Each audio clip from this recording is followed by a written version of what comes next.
Hey, girls. Welcome. Perfect. Welcome back to this. That's right. I am Emmanuel Lewis's TikTok. And I am Janine Teagues eating ribs on a date. This is The Read. Thank you for coming back. All foods to eat on a date, but it's fine. Yeah. No, you mean, if you know, you know. It's something else what's going on over there. But yeah. Thanks for coming back to the show. Yes, thank you for joining us once again back on this particular program. Well, how are things going with you? It's a new. Have we done a podcast this year? Yes. Okay. Certainly. We missed last week. Right. Whatever. Hello. Yeah. So I am here. The semester has started back again. So I just want to say to the universe that I appreciated every fucking minute that I was not in school. I just want you to know I really took full advantage of like them 37 days when I did not have to think about school. I really loved it. So, but we're back. And so, I'm depressed, but blessed, even though, a little stressed and hoping that things will turn around soon. What about you? For the best is right there. Damn. How is Link? Because no one cares because bitch, go sit down. And then here's your problem. You're not allowed in here. That's the thing. You're not allowed in this room. And so while I'm distracted, you're like, oh, what's this?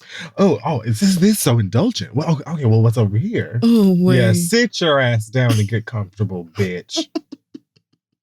Sit down. Sit. No, why are you frozen? She's not gonna do that. She said, "Go on and get back to your show, whatever it was you was doing. Don't mind me." Don't touch that. Leave that. Not with her Lord. Anyway, I had like a really scary, disassociative, like mentally trash past week. Mm-hmm. Big part of why we didn't tape last week, as you know. Mm-hmm. And I'm like in the process of pulling myself out of it, but I'm also like today I feel like I got lucky and like woke up feeling half decent. Them little claws. I'm sorry, friend. Go ahead. Feeling half decent and then like, going to work, feeling active and whatever. But my thing is, it's like, I'm still figuring out a lot of my own triggers. And a lot of that also has to do with living in a new city and experiencing all new things and needing a break probably. And a whole bunch of other factors that I also feel like in the here and now of my adult life, I don't have much time to really unpack. Mm-hmm. Because I'm like, oh no, girl, I have to go to work tomorrow. And Yes. I also work in comedy where we have to go and like laugh. Yeah, the creativity needs to be on. Yeah, but so just like the joy. Yeah. Like you have to at least be in a place that is like either gleeful enough that you can get to it or is, I think, trained and talented enough that you can either maneuver through it or harness that like darkness into comedy. It's true. And all of that is really hard for me and I'm still figuring some of it out, but whatever, I'm here. Yeah, you're here and I'm glad that you're feeling better than you were last week. But it's like, what about tomorrow? What if I feel horrible tomorrow? Well, you might, but we'll get through tomorrow just like we got through yesterday and every day that came before it. We will tackle it as it comes. Tomorrow, today. I made that up. I was about to say, is that a song that I don't know? Some other black classic that niggas are going to drag me for not knowing? Okay. Don't let Taylor Swift hear it. Oh, Jesus. Please don't do that. I don't know why. She has grown on me lately. I don't know what it is. I'm sorry? I don't know what it is. I think it's because that little clip from, you know what? Never mind. I regretted saying it as soon as I said it. And it's just... That little clip from? It's the little clip from one of her songs going around TikTok. It's like, it gets played on every fucking Instagram that, it's me. Hi.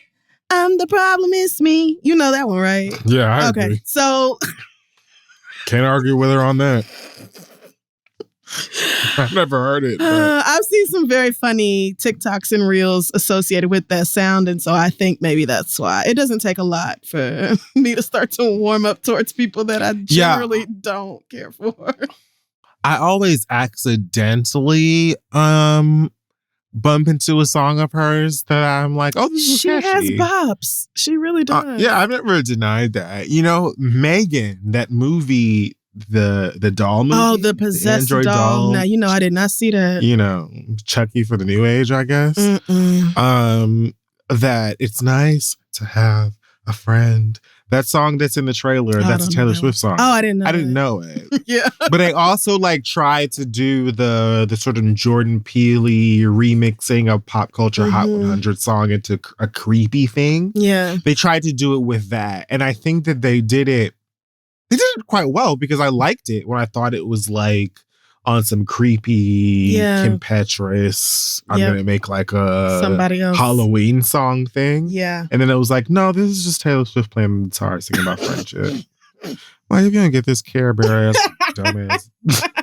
Yeah, she sneaks up on me like that. So, but anyway. Yeah, yeah. She could be worse. But we're here. We're queer. What are you going to do about it? What is the saying? I actually don't know how the end of that goes. Get used to it. Get used to it. I think it's get used to it. Even though, honestly... Sit your ass down. Oh, no, I yelled at her. She ran out the room. I'm sorry. Come back. See, that was too much. You crossed the line. Come back. I hope she goes to tell.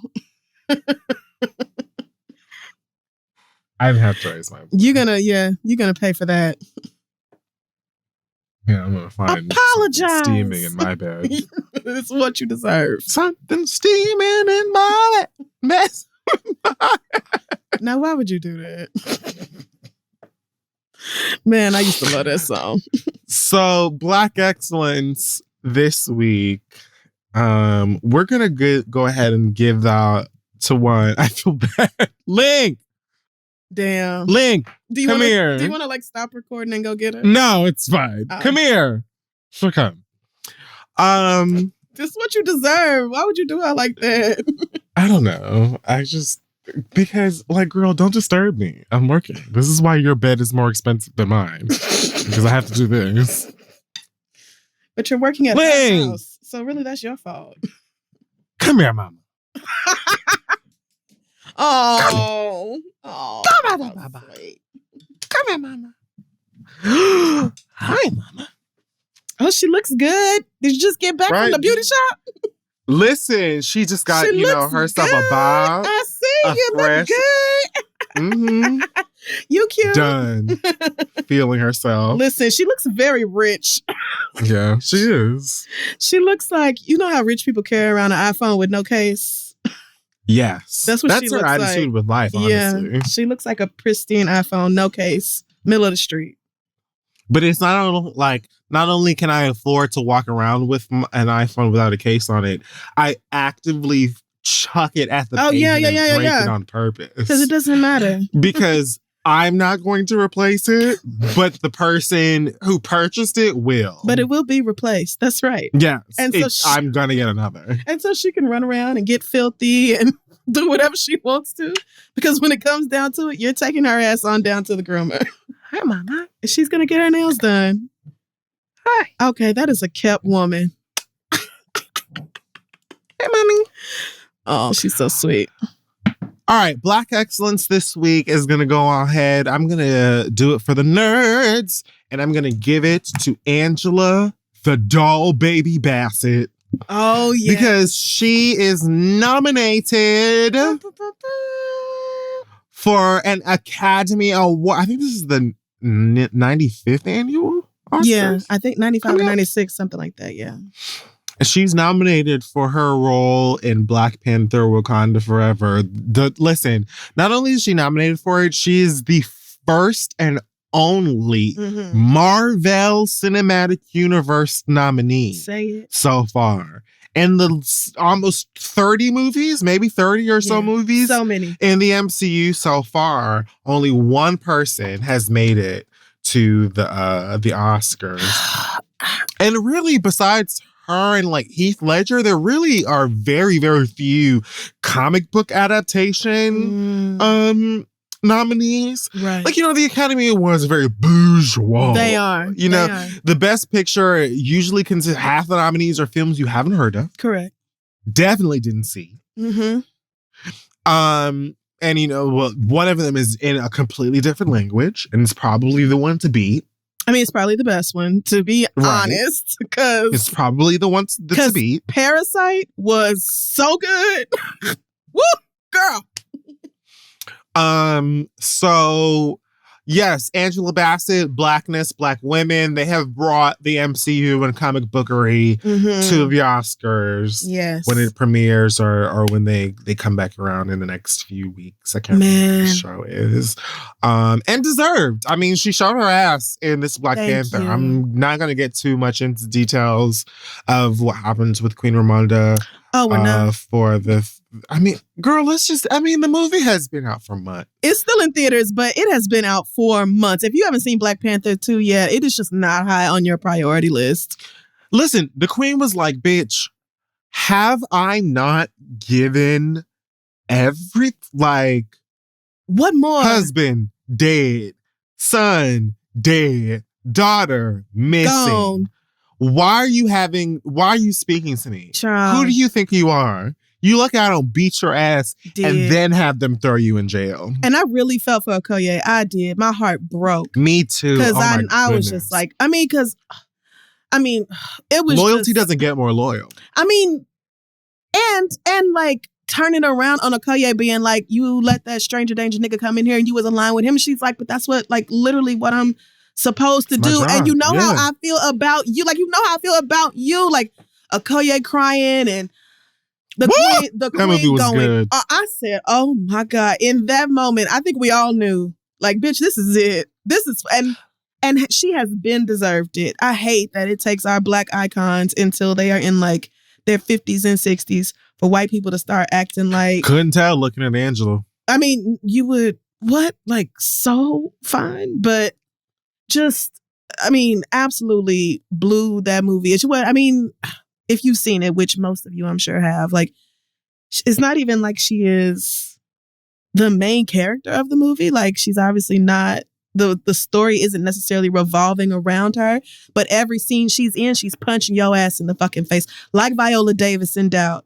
We bring it up all the time when people talk about powerful performances that aren't on screen for the whole fucking movie. Like Viola in Fences. Like Viola in... Oh, what? Come on. And that's one who got snubbed and shut out, and I don't really understand the rationale behind that. I don't get how Viola Davis wasn't nominated for her role in Woman King, but I'm celebrating the joy that is owed to our Queen Mother, the devotion, the love, the respect, because, fully deserved and absolutely turned that performance out. Like, woo, Queen Ramonda, just that bitch.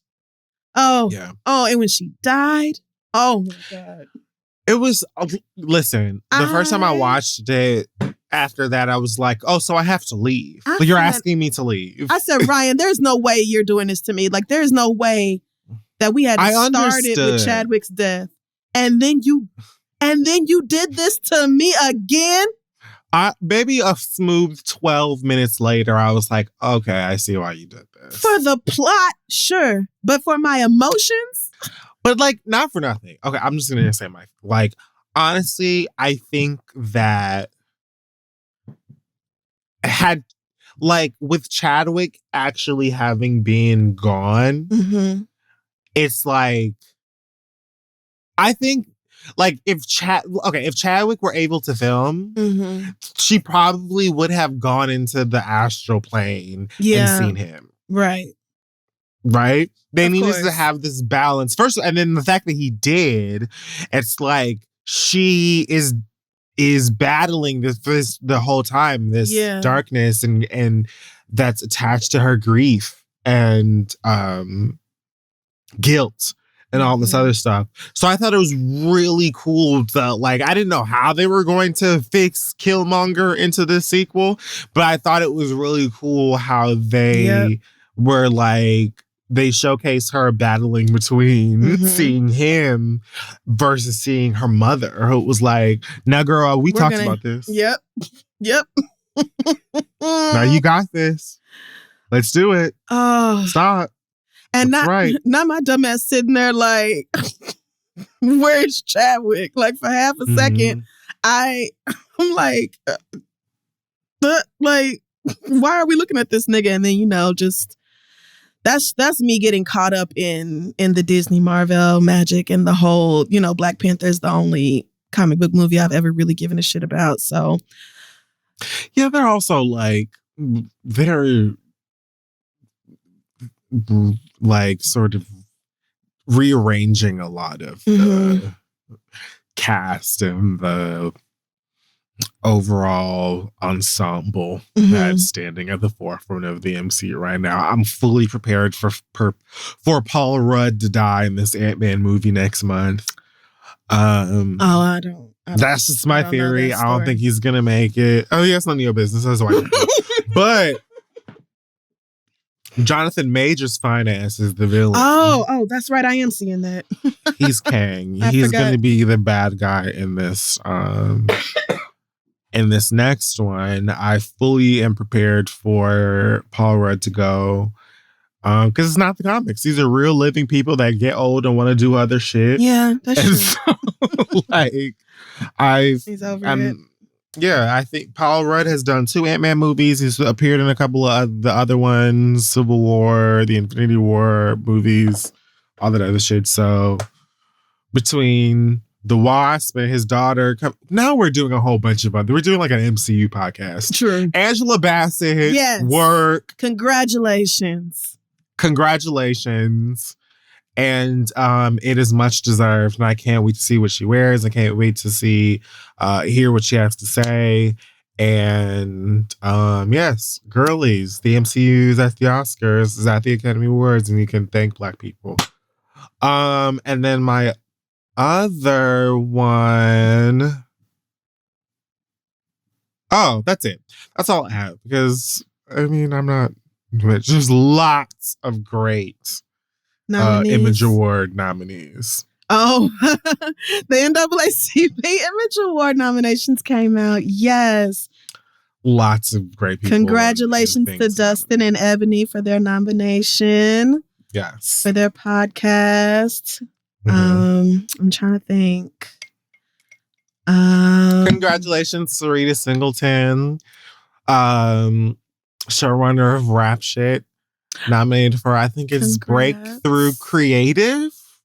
Okay. Forgive me if I'm like misrepresenting the exact category. That's like a Breakthrough Creative category, something like that. And our showrunner is nominated alongside. I think Quinta's in that category too. Quinta's in talented people. I mean, it's the Image Awards, so it's all your favorite Blacks. Yeah. Have been nominated. So that's really exciting. So congratulations to everyone who got it. Another, small little podcast that you may have heard of called The Read. I was like, ooh. No. There's a lot of podcasts nominated. I know she put it in the notes and you're like, I'm going to skip right over that. But I will say thank you to the NAACP for nominating us in that podcast category. I was truly honored. Like, I really had to take a step back and be like, damn, I am really proud of that and very, very thankful. So thank you for the nomination, and thank you to everybody who is going on the website and voting for us, because that is just so dope, and I'm really excited. Yeah, that turned my week around or it did a very good job in the attempt. It was like, I remember having like a really, really, really bad week, and that helped kind of shift things back into perspective a little bit. And it was just like, especially because last year was like a really rough year, and it was like one where I think we both needed to like have time to ourselves and just like have breaks and stuff like that. But I super had like my own episode, which is recorded and discussed.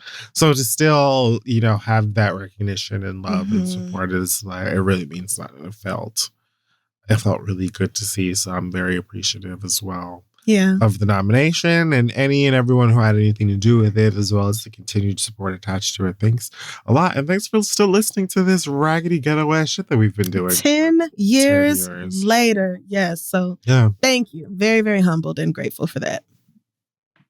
Okay, so this week in our pop culture segment, which is called Hot Tops, that time I got reincarnated as a bottom.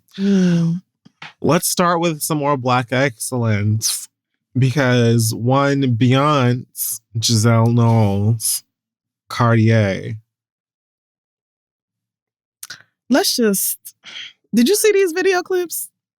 I really watched like maybe 3. Okay. Because I felt like it was none of my business. If she wanted me to see it, she would let me. And FOMO. Yeah. So I saw a couple of things, but if you didn't know, if you haven't known, if you've been under a rock or whatever, Beyonce had a show in Dubai this past weekend. Her first concert since 2018. She went in, did a show for one simple living hour and scooped up 24 million US tender. What?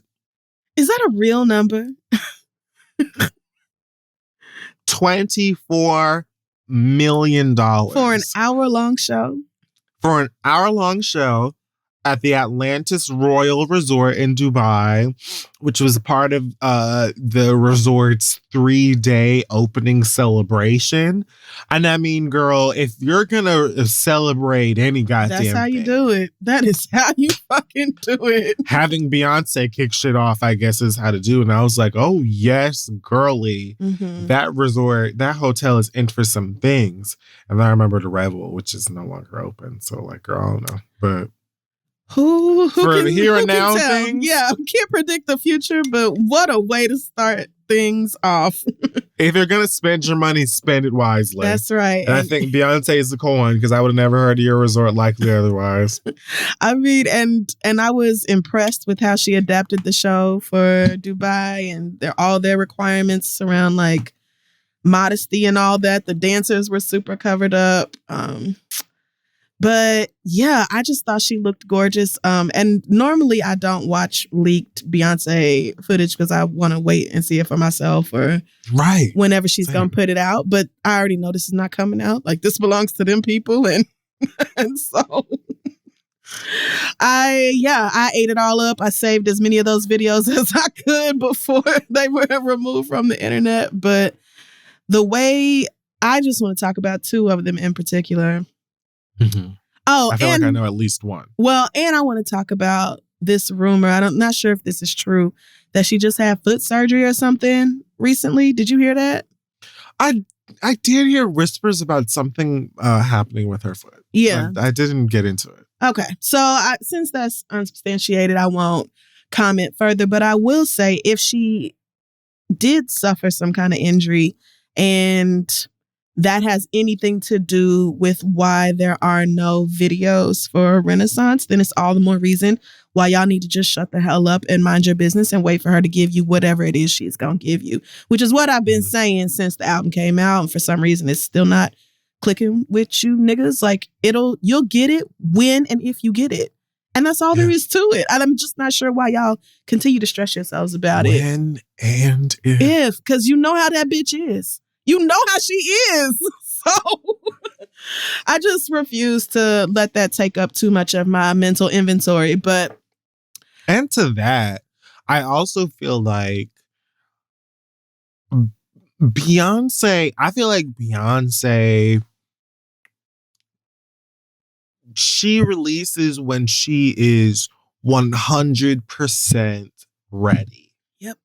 Not 99, not 98, and certainly not 90. I'm done. I'm finished. No further notes. No further concerns. Yep. We're good.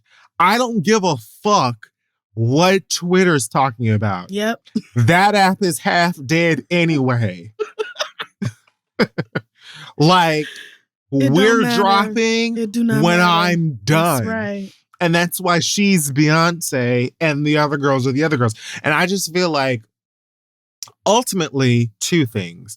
One, when this shit drops, whenever the visuals drop, if they drop, it is just going to reinvigorate the power in an already powerful and unmoved piece of work. It's so good. It's so good. This fucking album still carrying me through. I'm not tired. I'm not So tired. if you release this shit next week, next month, it's just going to be like, oh my God, this album is so good. All over again. And now I just have visual representation to go along with that. Furthermore, I don't know how much I need to attach myself to rumors about, oh, well, her foot. Like, first of all, if her foot is hurt, that to me is 2 things. A, oh, get well soon. Get better soon. I hope you're going to be okay. B, Mama was putting her whole ass into whatever the fuck was taking place for that shit to happen. We didn't hear nothing about her breaking her goddamn foot when she was doing the Girls Who Won the World video. No, we didn't. Remember when she was out there doing all the, like, I still can't do that shit. I still can't do that shit that she was doing that video. Choreography. No, that footwork. So, no. If she has hurt her foot or whatever like that, I hope that she gets well and gets back to 100% soon. And that makes me think that Mama showed her ass in whatever was taking place. Further reason for me to sit the fuck down and shut the fuck up, alongside that's it. The fact that, bitch, we're gonna get it when we get it. And that's always, if we get it. Like, since Beyonce got rid of Matthew as her manager, that has been true. You get it whenever the fuck she's ready. Oh, alongside, I meant to say, she's also, again, I think, I believe Beyonce, like I said, is one who's just going to be like, this is going to be done when it's done. Yeah, of course. Like, her whole ass feet could be complete, both feet, fine. They could be fine. Could be. And that would be just fine. And she's just like, I'm not finished.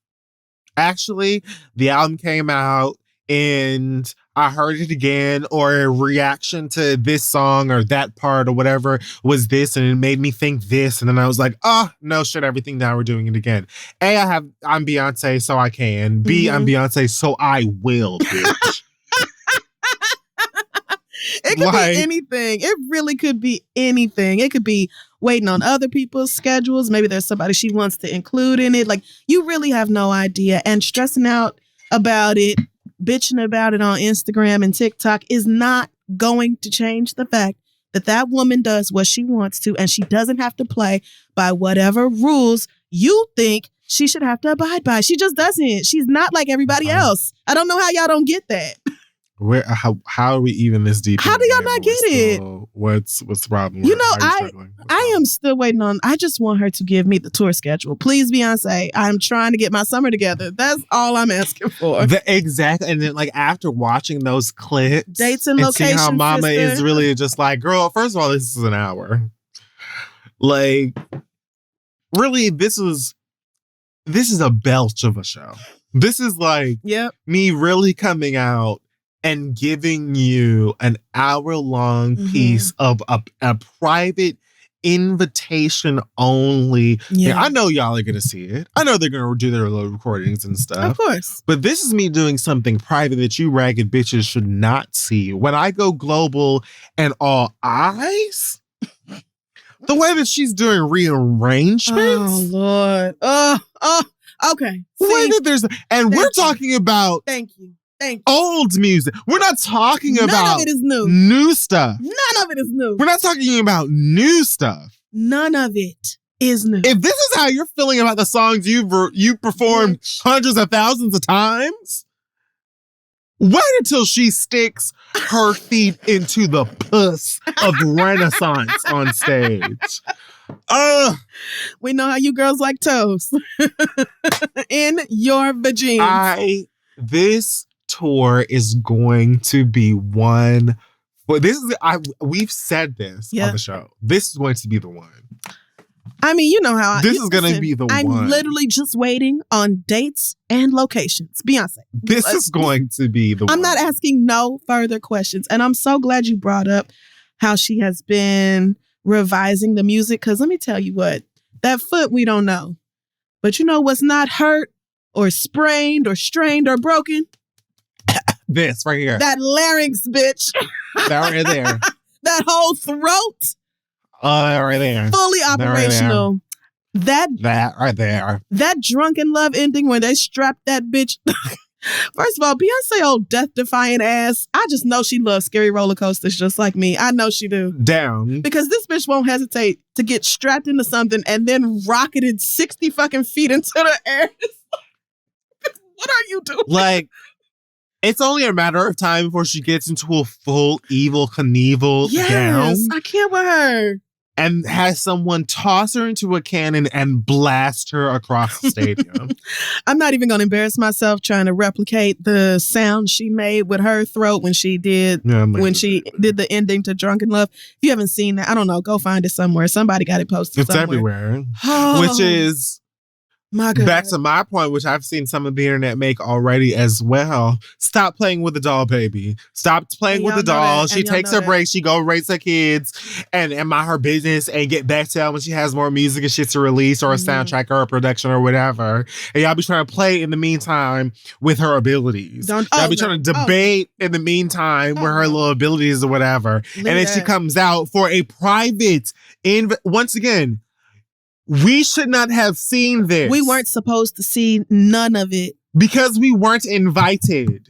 And y'all are still on the reels and the tops recreating her runs. I mean, trying to recreate a bad job. Most of y'all need to not do that. Oof, most of y'all have got to stop. Nope. I don't have anything else to say. You do not sound like her. You don't sound better than her. So yes, I do.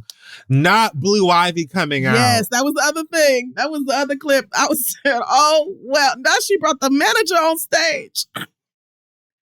Not Blue Ivy, the god taller than me. She's like 12.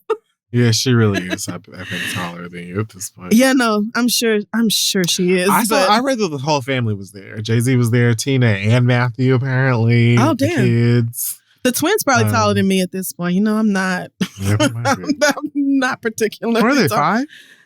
5 or 6. I think they're 6 now. I don't know. Something like that. But it's crazy. Blue Ivy gave y'all a cute little 8 count. She was really getting into her award-winning piece of music. I mean, because Brown Skin, that is her song. And chart-topping piece of music that she's a part of. It's her hit. Right. No, it's her fucking hit. And then Beyonce putting that hand out ever so graciously to be like, oh yeah, I'm touching your braids because we're at the braids part of the song, but also they didn't pay for you. So they don't have the budget for you just yet, sisters. So you gave them a little taste and that's fun. And we love to keep the girls thirsty and desperate over here. So good job, but gone in really back in. That was natural too. Blue is just like not even the icon naturally just came out. Right. Like it wasn't even. I don't even think that she realized that she was giving you choreography. Beyonce, her mama literally had to be like, girly, they didn't pay for that. They didn't. She did it just like... That's a whole different conversation. Like she was showing the twins how to do it or something. It was like, she just automatically slips into her little moves and then was like, oh, right. But it's also so cute because it's like, oh, she's a kid. She's a little girl. Yeah. She's a little kid. She is still, like, I think she just turned 12. Did Blue just turn 12 or 13? Blue has to be 10 still. No, she is not. You shut your stank mouth. I think she just turned 12. 11. She's 11. Okay. She's 11. She's just 11. So 11. So yes, still very much a little girl, but it's just so dope to see her like really growing up and just anyway, I said, thank you, Lord. I know we were not, supposed to technically see any of this, but I am so grateful because we haven't seen Blue since the Academy Awards performance when she tore up that damn tennis court. Remember when she had to come out and show the girls again halfway through that halfway through the choreography for that King Richard movie. But anyway, it was just so cute and it just filled my heart up. And I'm honestly, Beyonce, I'm just ready for the tour. I'm ready for the tour, baby. Whenever you're ready, doll. Whenever you're ready, I am ready. So good. So good. Yes, Blue with your little pantsuit. She's so cute. Oh! Is a mom. Looking like her mama. Children. She has children. So many of them. 3 kids. So many kids. So many children. And look. I used to recreate Bills with my cousins in my grandma family room. And now that Bills girl has grown up and has all these children of her own. And this little girl will be the age she was in that video in like 6 years or so. Yep. Another 5 years or so, maybe. So. Oh, that is crazy. Looking like Solange. She looks like Solange. She really does. Okay. Let me stop. Let me chill on the standing, but wow. Yeah, the standing. Thank you. Thank you to the people who released those clips because that did something for my spirit. I saw, I will say, I saw the little clip with her and Blue. I saw the crazy ending with her being raised into the air. I forgot how many feet and the water everywhere and her doing all those runs. And then I saw like the intro she did to Countdown. Yeah. And I think and how she kind of reworks that. Yeah, I feel like at this point they're all kind of running together in my head and I didn't save all of them like I should have. But I mean, considering how many people were there, they did a pretty good job of not letting too much get out. Like it could have been the whole damn show. And I honestly wish I had found that link. But, just whenever you're ready, Beyonce, my spirit, I'm here. Because I'm ready. Mm-hmm. Very much so. Fuck school. I'll skip school. All right. What's on the docket? So I'll be honest, I don't know where I want to go from here. Okay. Is it like, are we going straight to hell? Well, nothing else is exciting. Well, no. I mean, it couldn't be. So Drake had a show at the Apollo Theater in Harlem, New York. 2 shows. 2 back-to-back shows presented by SiriusXM alongside Drake's own radio show, Sound 42. And it sounds like the New York City tri-state area attendees had themselves a wang-dang doodle of time. Things that took place include Drake performing in a Degrassi jersey on stage in a recreation of the bedroom that he wrote a bunch of his songs in his mama's basement. Excuse me. Lord. And him bringing out Jim Jones, Joel Santana, Freaky Zeke, while wearing Cameron's famous pink mink coat and mink headband, which in retrospect and like live, not cute. Like, I feel like furs have come like a long way in terms of like luxury and style and silhouettes. True. This shit looked like he got it at Rainbow. Damn. Or like, damn. I don't know what, like, it's not, I hate it.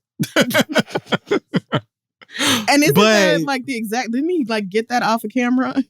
He said it's his actual mink. It's not like whatever. Or like, and I don't know how. Also, I'm a big Dipset fan. I've said before on the podcast, I am sort of a Dipset slut. I've been a nerd for them since high school. So, this would get me. but I'm also they beef a lot. Like I'm never sure when all of them are getting along. Mm-hmm. I'm only sure all of them are getting along when they have a show and they're all there performing. That makes sense. So the fact that, and I don't know how, but I saw a clip recently of Cameron dancing with Mendices somewhere. Wow. Like they were at some function together, and I know Mendici and Jim Jones like famously got into some street fight at one point. So I felt like, oh well, if he's kicking it with him, then is he cool with Jim right now? And then I didn't see him here, so I'm like, maybe he's not. I really don't know, but I don't know how he got his hands on this mink. I guess I also don't care. Well, yeah, I think I, just randomly heard somewhere that he like literally bought or rented or just asked Cameron to borrow it something. And he was like, yeah, nigga, here. So that was that. I don't know. I mean, I don't say why not. It's ugly. I have a feeling people who were there really enjoyed themselves. Like Drake has had quite the career. That nigga really does have a bunch of hits. And so this did whole you see like the set list? I did. And the whole, walk down memory lane and the recreating the childhood bedroom and everything. I can see how that would be a really entertaining show. I'm just honestly still a little bit annoyed with him for that shit he pulled with Meg. Walk into the room, sit down, your tea is poured. Here we are. I am. In my mind. I'm still very irritated by that. That's how I feel. It was unfucking called for. She didn't deserve it, and I ain't heard no apology. So I'm like, yeah, okay, fun for y'all. Looks like y'all had a good time, but womp. I'm in my feelings about that nigga. In my feelings.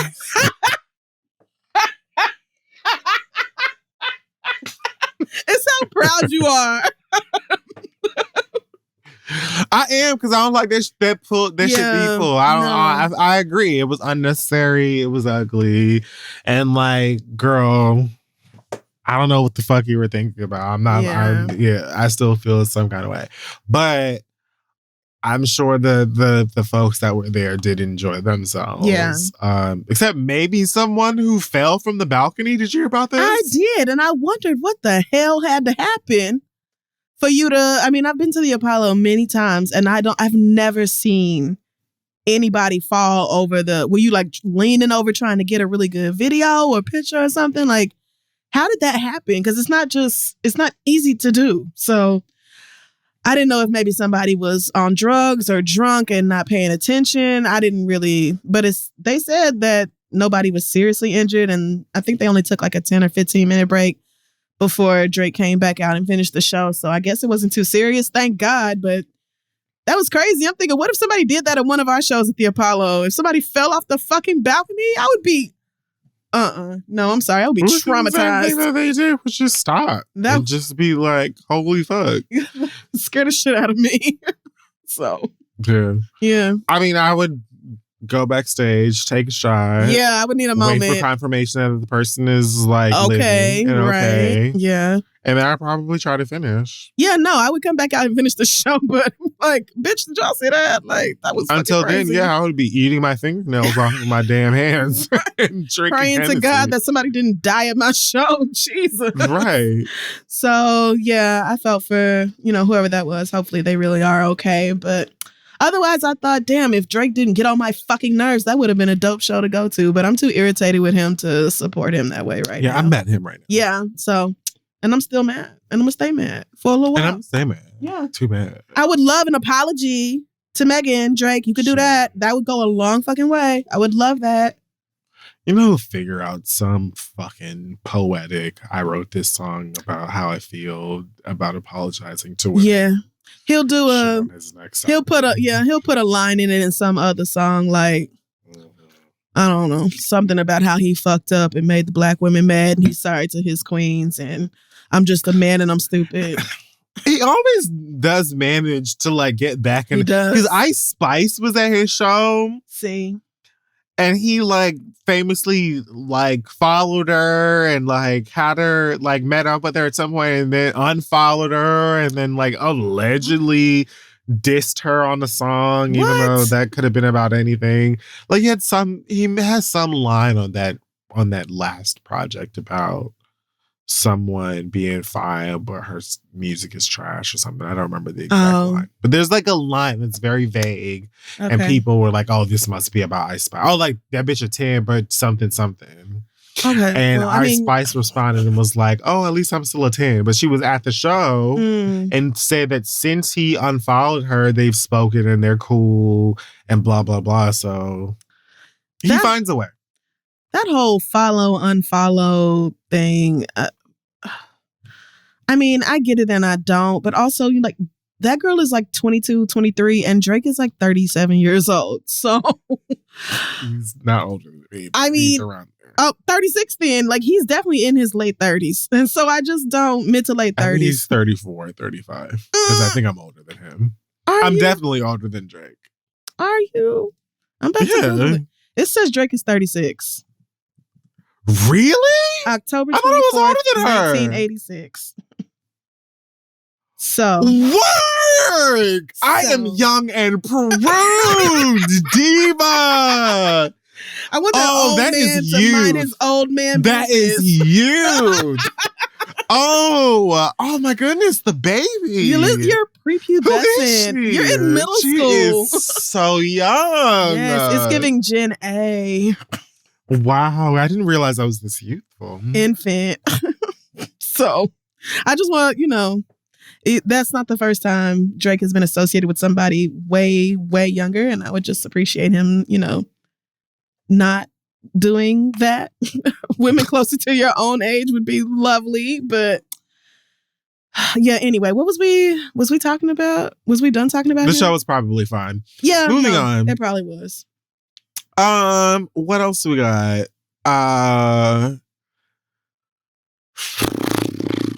Oh, okay. Here's one.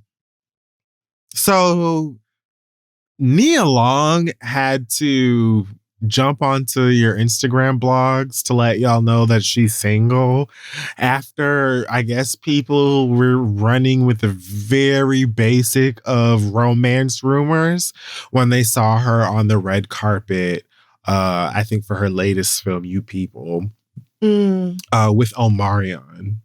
So she's in this new Netflix movie called You People, I think, which stars Eddie Murphy and not Seth Rogen. My God, I always do this. Eddie Murphy and Jonah Hill.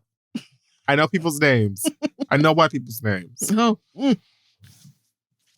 And yeah, she was like taking pictures, being fine, the normal Nia Long schedule. Yep. And Omarion, I guess, was also in attendance for the premiere, and he was on the red carpet, and they were taking some pictures together. And so they got like a clip of them smiling, both being good looking, taking pictures together. And then at one point, Nia grabs Omarion's hand and walks a couple of steps with him, and then they take another picture, and he's very clearly geeked, he's right, losing his shit. Of course, it's fucking Nia Long. I'm fucking that gay nigga as looks hell. so happy. He looks so happy. Right. Who wouldn't? Right. Overjoyed. I just saw he posted it. Yeah, he posted it with little blushing emoji. Yeah, not that nigga tweeted it. He was like, look, best moment of my life. Right. So Nia jumped into the Shade Room comments for the video and said, everybody simmer down, I'm single as fuck. Which, to that I just say, I know that's motherfucking black ass goddamn living right. Yeah. Nia is getting her flirt on, and it's nice to see her getting reacclimated to whatever the single landscape is, right, and doing her thing. You know what I'm saying?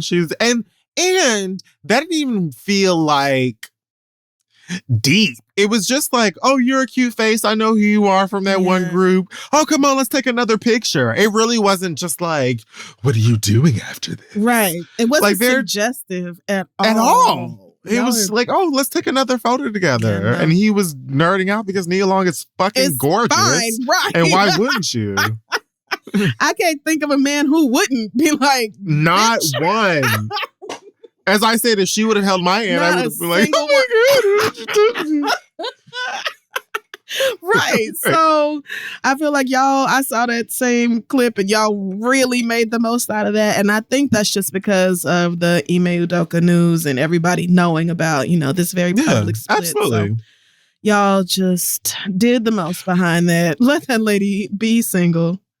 But even to that, it's like, why would she even want to go and get settled into some? I mean, celebrities and regular people do it all of the time. You know, people break up and dive directly into another relationship. So it could be a situation where it's like, J-Lo, I don't want to be single. Fuck that. I don't like being by myself. Right. I ain't meant to live alone. Yeah, but I saw that video and I was just like, nothing about this suggests that this lady is dating this man. It doesn't. Nothing. Y'all say anything. Let Omarion be geeked. Let Nia Long but be Nia, fine. single looks great on you, sis. Go ahead and be fine and booked. Mm-hmm. You can do bad all by yourself and you're not doing bad. You're doing great. I know, that's right. You look phenomenal. I hope she's happy. Rapper Flo Rida was awarded $82 million. Wowzers. In a lawsuit against the energy drink maker Celsius. So apparently he sued them for breach of contract over an endorsement deal from 2014. He and the jury, I guess, believe that Celsius should have awarded him 750,000 company shares as well as royalties. He was only compensated with 250,000 shares of the company after his contract signing or whatever. Okay. And it feels like he and his attorneys say, he did his part in helping a struggling local company become relevant, I guess. And I suppose Broward County's court and the jury agreed, and this nigga came up on 82 million goddamn dollars. I just heard of Celsius, I promise you, like 6 months ago. I've never heard of it, but I'm not an energy drink type. Yeah. I'll do it. I'll do it in the morning. I'll do it. I will do them in the morning sometimes when I'm like trying to just make it. Yeah. I have not ever tried this one, and I suppose I won't be given the chance to after this. I was gonna say, because do they have 82 million to give to that man? Sounds like a problem. That's working out. Yeah, they better find somebody with some apple bottom jeans. That doesn't even make sense. Is that his song? Yes. Oh, I didn't know that. I thought that was looking at her. T-Pain and Flo Rida. Oh, okay. I thought it was just T-Pain. So never mind. Yeah. All right. Well, good for him. 82 million. And he went for what? Like 100,000? Not good for him, because let me tell you what this nigga said. Oh no. Oh damn. He said, "This was a long journey, but we prevailed. From the start, I only wanted what I worked for, nothing more, nothing less." That's fine. Mm-hmm. Then he said, "I gained a new respect for the judicial system, most importantly. And I just want to say, God bless America." What? Niggas get a couple of million through the courts. Oh my God. And never been wronged by the judicial system. You couldn't tell them shit about being a nigga in America when they get a couple of stacks off of the courts. Fuck is you talking about? You gained a new respect for the judicial system, and God bless America. Because you on the winning side of it. You're not in criminal court. And you exactly. And you on the winning side of a lawsuit. You like, only in America. Nigga, move around. Okay, Shut up. You could have left that part out, my nigga. You really could have. You could have told them to kiss your ass and they still would have had to give you money. Like the judicial, literally could have walked out and been like, the judicial system can still suck the hair off my taint. That's right. You still would have to, you get your money. Like you don't have to do this. Nope. So, but I mean, if that's how you feel, that's how you feel. I mean, thanks for sharing. I feel like even if I had just won 82 million, I would not have thought to thank America or the judicial Never system. in my living days. I just feel like that would not have been the first thing I thought of. Gained a new respect. You got me dizzy. Absolutely not. These niggas, are you joking? So, oh well. All right. So Carisha says she like getting peed on, and y'all have made it a conversation piece. Oh Lord. So P. Diddy, as in P-E-E, Diddy, went trending for like a solid 3-4 days after the latest episode of Carisha Please. That's one of those things, like the first person who said it, probably a riot. I mean, by the time it got to me, it's like, really, girl. Please, it just feels like it is right there. So on the latest episode of Carisha Please, which I still have not watched, Carisha gets interviewing her hometown legend, and I think godmother Trina. I'm pretty sure Trina is her godmother. Oh, okay. Oh, that makes sense, actually. I don't know why I'm surprised to hear that, because now that I'm thinking about it, I'm like, oh yeah, that tracks. And so they're talking, you know, about all of the hood shit and ratchet shit and fucking or whatever else they be talking about on Carisha Please. And they start to play. I'm gonna get to this in a second. These people are brilliant. So Carisha has this new drinking game that's like a card game called Risha Roulette. Oh no, this sounds like where hell. I guess you like it. I sincerely believe it is everything you're thinking of.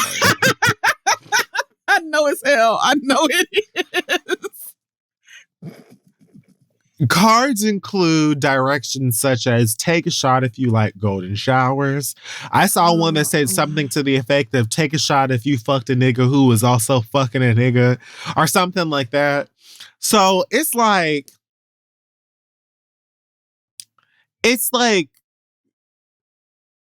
you know, if you were drinking after watching, you know, 4 hours of BET Plus programming. Lord. And I'm not surprised, because the clips I see from Carisha Please are, oh my God, just so far outside of what I expect from a typical interview experience. So I'm actually not surprised that the whole topic of golden showers and, you know, elimination during sex, I'm not even surprised that came up. Yeah, well, Mama said that she's into it. She enjoys it. She said, just do something to me. Okay. And the internet has been having their fun with that, I guess. Trina said that she hasn't received, but she does give them, which is so Trina. It makes sense as well. Yeah, it sounds like the Trina. Sounds like something niggas would ask her to do. Yeah. It does. All right. So I'm not interested in kink shaming anybody. Yes, I am, but I'm not going to.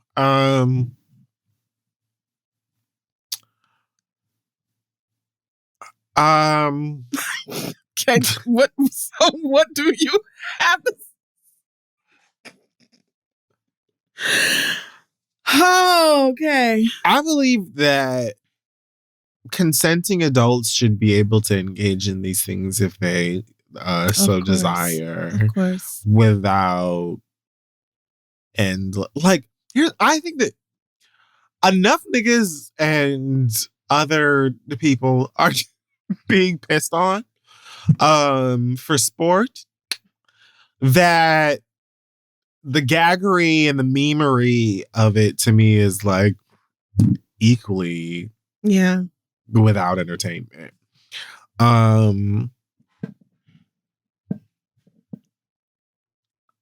more entertained by the fact that y'all think Sean Combs and Carisha Brownlee are engaged in any form of sexual intercourse or sexual anything.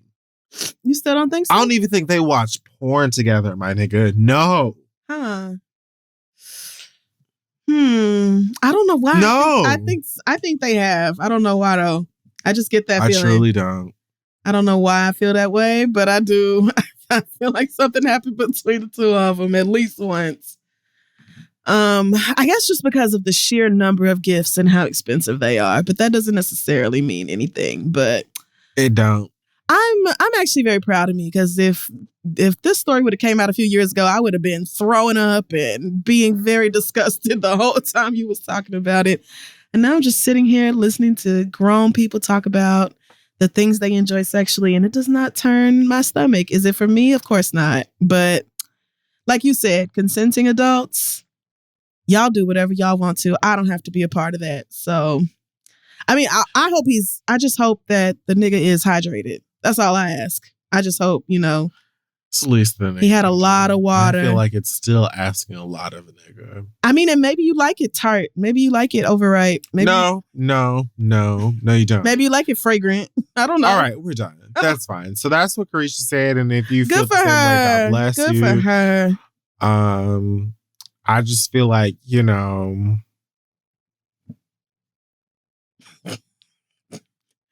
Is there? I don't know. You're trying so hard to say something that's not kink shaming. You are trying so hard. Because it's like, it wasn't even I agreed that it was just like, oh, okay. Like, I don't know how to like, it's not like you can see someone and be like, you seem like you're in the golden shower. Yeah. You know what I'm saying? Tell that. You give me water sports.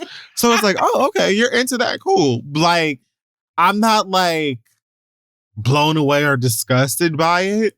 I also feel like maybe we need some boundaries in our business and how much of it we're willing to discuss and share, especially unnecessarily and without any form of understanding or ability to like expand upon.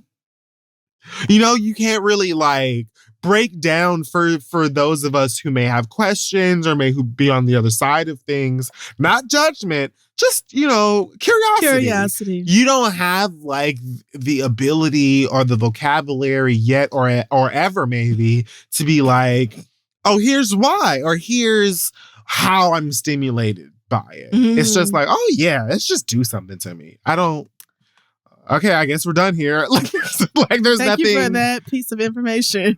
That right. We now know. Like your guest doesn't agree, so like we're just done talking. Yeah, I mean, well, if you are tuning in to Carisha Please, you're not looking for that kind of in-depth conversation anyway, though. Like you're not looking for the conversation to really get that technical or I don't want to say intelligent because I don't think she's a stupid girl, but you're just not looking for the conversation to go there. Like, you're not missing that at all.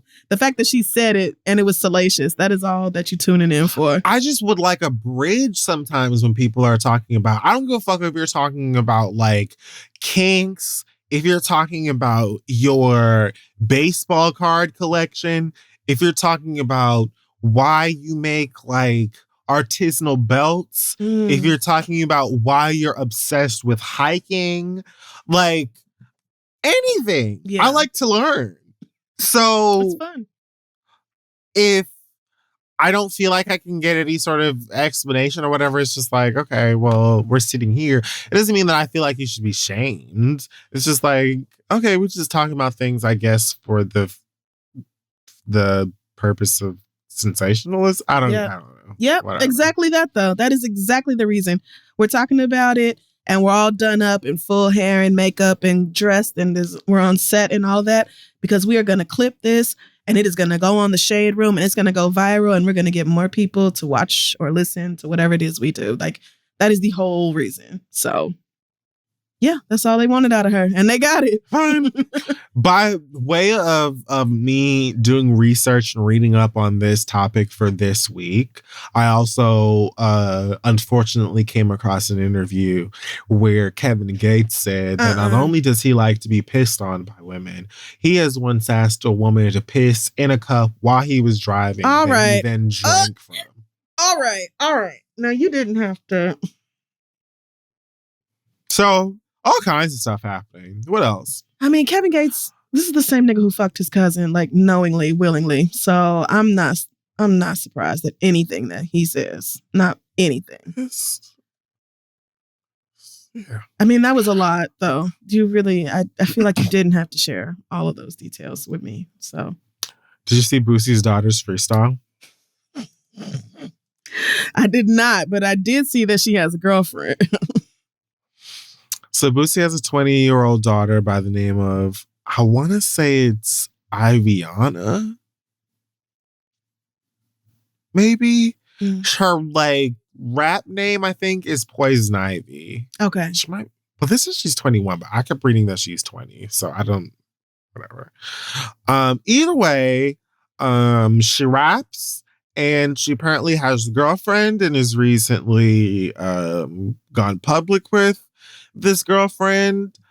And so that has also been making its little rounds on social media because her father, Boosie, is notoriously homophobic and transphobic, takes every opportunity he can to speak out against people who identify as gay, trans, queer, or anything that ain't got nothing to do with him or shouldn't have anything to do with him, because he'd like you to think that he's not involved in the community or part of the community.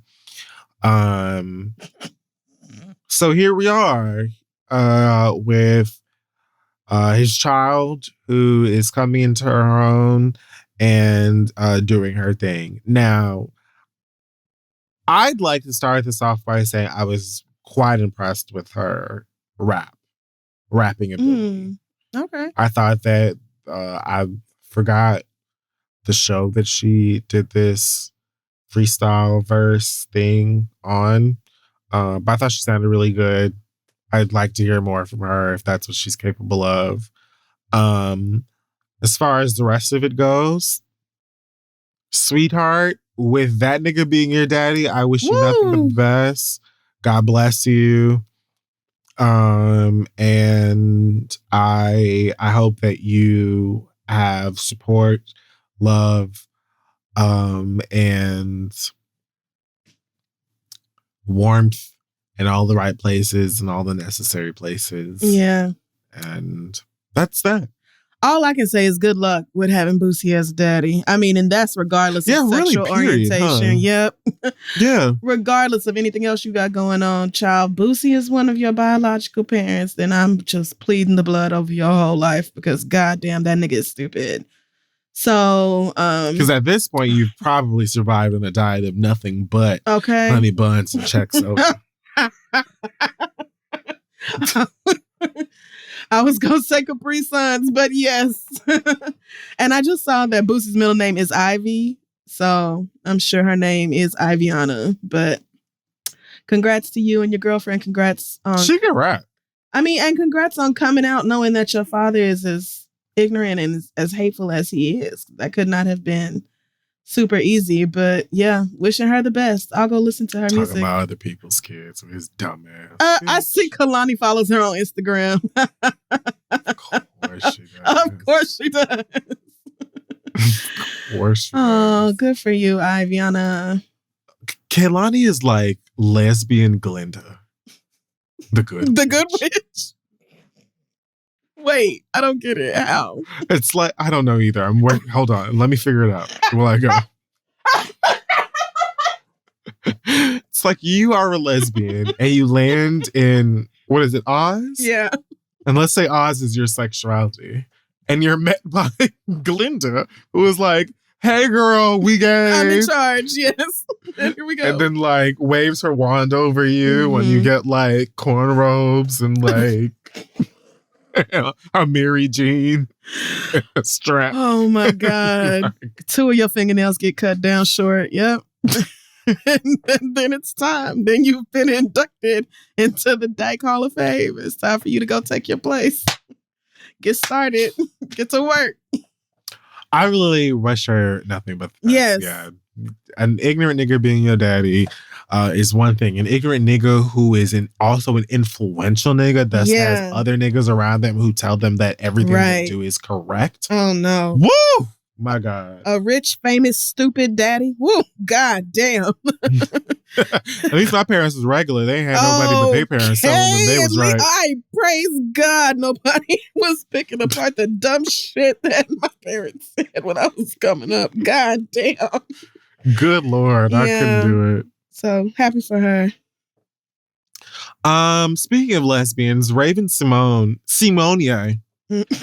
has a new TikTok that made its round on some blogs because she's talking about her middle name again and the pronunciation of it. It's Raven Simone. Oh, it really is that? Yeah, and not Simone. Oh, okay. Did you think that was a joke? Yeah, I thought you were... You think RuPaul was being funny? I literally thought that the drag queens decided to call Simone, our queen, Simone Ye. And so the Simone Ye thing just kept going and it was like a running gag. Okay, wow. If I'm not mistaken, Raven was actually a guest judge on Drag Race at one point. And yeah, she was. They had this conversation. Like, I think RuPaul, when she was like, Raven, like she said, they did this, which to me, when I saw this TikTok, I was like, we've had this conversation before about the pronunciation of her middle name. So to me, it was like one of two things or both things. One being, this is for like younger folks on TikTok / folks who maybe know her from Raven's Home. Yep. That maybe aren't familiar with the fact that her name is not pronounced Simone. And also the fact that she looked cute in the video and liked her outfit and just wanted to make a TikTok. I was like, what can I make a TikTok about my nickname? I mean, my middle name. Because even in the caption of the video, she says, "Those who know fit was cray that day." And she has like on a cute Gucci cardigan and like some Gucci frames and her bald head. And she's like in her car looking like she just came from some meetings or something. So I think that honestly, it's not blog worthy even. She just made a TikTok and well, I mean, if you look at her name and if you know French, then it makes sense because that's what that little accent over the E means. I think niggas have just collectively decided to ignore that. Yeah. And honestly, I thought, well, you know, black people, we love putting accents and shit on top of stuff and we don't really mean it. We don't care that changes the pronunciation of the letters. So, right. It's like, it's just a cute way. We're going to decorate the E. So it's basically just holding your pinky out when you drink Hennessy. It's like, you're still a nigga and this is a nigga drink. Whatever makes you feel about that. Yeah. So, but also, Raven has answered to Simone for a lot of her career. A long time. And it feels like, I don't know that she probably has talked about it now. I don't know. But it reminds me kind of Rihanna. And how Rihanna's name is Rihanna. And she's just like, all right, y'all just gonna say whatever the fuck you want to. I'm not gonna argue with every single one of y'all bitches. I'm rich. So whatever. And even now I try to say Rihanna and I'm so conditioned to say Rihanna. Yeah. After so long of her just being like, girl, whatever, that it's not that I need a reminder, but I need to sometimes I have to be like, oh yeah, that's not that girl's name. Didn't the same thing happen with Denzel Washington where he was like, it's actually Denzel? And really? I think so. Yes. He said it on the BBC. He was like, y'all have just been saying Denzel, but it's actually Denzel. He's Denzel Jr. And so to differentiate between him and his daddy, his mama started calling him Denzel. So not only have we called that nigga Denzel? Oh, yes. And we'll continue. There is an adult generation of Denzels right now. Oh, yeah. Named after that nigga. Because of him. That's right. Their names aren't Denzel. No, they're not. Because we thought that nigga name was Denzel. The exact same way.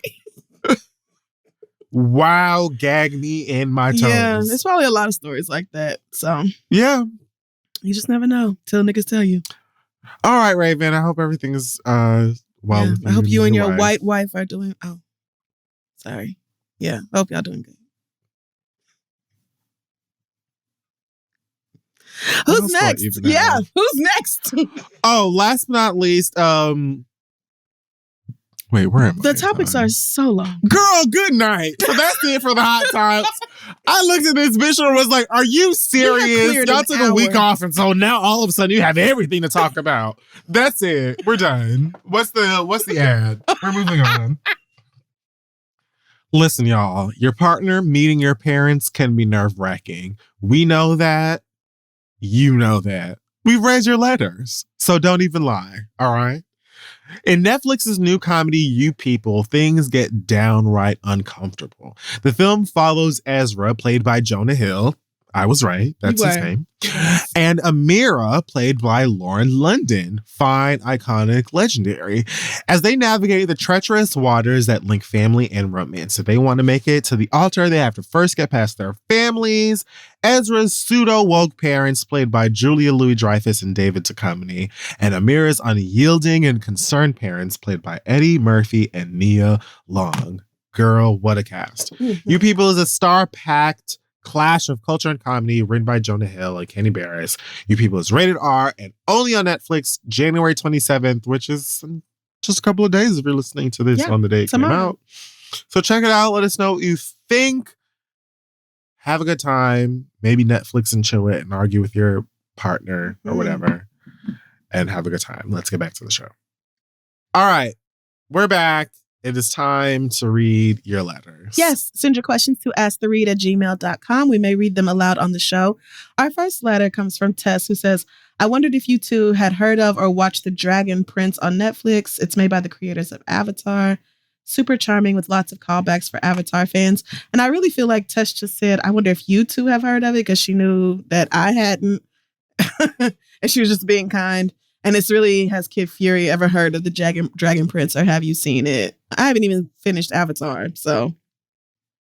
Where are you in Avatar? I think that's more important. No I think the second episode. Episode? Yeah, I think so. I think that's where I stopped. Yeah, I think it was. You need to finish it. Yeah, no, I will. Mm-hmm. It is so good. I can tell. Crystal, yeah, it is Steven Universe level of.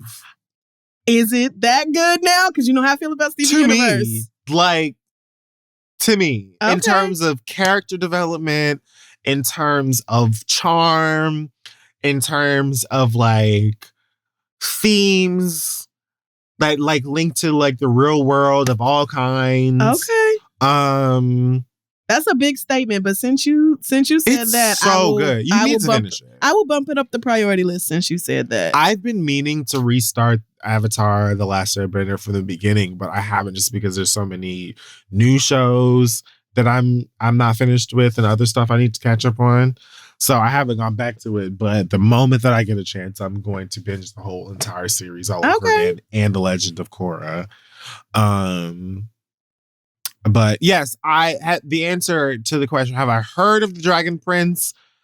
Constantly. Have I sat down and watched it? No. I probably will at some time, like I said, when I have some free time and I see it, I get a chance to check it out. Because I've heard nothing but good things about it. Mm-hmm. But at the same time, like I said, I want to rewatch the original Avatar. Yeah. And they have a bunch of new stuff coming out. Like they have I think they're working on a new series, a movie or two, and a whole bunch of other shit. So yeah, the Benders have a lot to look forward to. But I haven't watched The Dragon Prince yet. And what was the other one on Netflix? People said we would like if we liked Steven. She-Ra. Really? Actually, I've watched the first season of She-Ra and it really is good. Okay, let me add She-Ra to the list. You know what I enjoyed that was anime? Is not on Netflix or anything, but have you heard of Marcel the Shell with Shoes On? Yes. Have you seen it? Yes. It is so fucking cute. Yeah. It was nominated for a Critics' Choice Award, and it lost to I think Pinocchio, but it was nominated for an Oscar. It is, and I was so excited that it was, and so when it got nominated for the Critics' Choice Award, that was before, and then I was on a flight last week, and it was available to stream. And when I tell you, my black ass was sitting there with tears pouring down my face, It's all on them people airplane. It is adorable. I don't know where it's streaming. I don't think it's streaming on any like. It's not on like Netflix or Hulu or anything. I think you may have to pay $5 on Amazon or something. Yet. But Marcel the Shell with Shoes On, I cannot recommend it enough if you're looking for an animated, cute little kind of animated movie. To tug on the heartstrings. It's truly adorable. So, but yeah, girl, you know I ain't seen no Last Dragon. Don't know what. Yeah, no, I haven't seen that. The Dragon Prince. Sorry, but I will. Mm-hmm. I really will watch Avatar. Now that you've said all that. No, you have to. Okay. That's just like required viewing. All right. Good. Well, let's dive into all of y'all's mess and drama and problems. So our first letter this week comes from Della, who says, my baby daddy's mama died and I'm having a hard time finding a fuck to give about it. I don't know how I knew that's how that was going. Somehow you did. Let's go. I don't wish death on nobody's mama, but when I say that this nigga is a deadbeat, I mean him and the whole family, including his mama, have done absolutely fuck all for my 8-year-old daughter. My baby daddy cheated on me multiple times, gave me an STI, made me take a paternity test to prove that my daughter was his, and he still don't do shit for her. He moved 4 states away when she was 3, so he is not here for physical support, and he doesn't He did what when she was 3? He moved 4 states away. Oh. So he's not here for physical support, and he doesn't even FaceTime her on a regular basis, even though she has her own iPad and he can talk to her whenever he wants. He has never supported her financially, and he is emotionally and mentally immature and refuses to go to therapy. I say all that to say that me and my family have been my child's sole support system since the day she was born. Jesus. His sister called me a few days ago and tried to chastise me by asking why I didn't bring my child to see her grandmother when she was dying in the hospital. My baby had the flu and couldn't go to begin with, but furthermore, why would I? When I mentioned that her brother was a deadbeat, she said that don't have nothing to do with us. So I wanted to say, yo, mama dying don't have nothing to do with us, but I didn't. I just let her talk her shit and then I hung up. How do I politely tell these people that I'm sorry for their loss, but they will not be projecting their grief onto me? My daughter says she doesn't want to go to the funeral, so she won't be going. And I don't even know if I feel comfortable going myself. Do y'all think I should? What would you do? I know you two don't have kids, but if you could live vicariously through me for the day, what would you do? Thanks and love you both, Della Reese. She gave herself that name. Yeah, I guess it would. Honestly, I feel like a lot of that would be based on the relationship I had the relationship I had with his mama. Mm. And it doesn't sound like you had much of one. Yeah, no.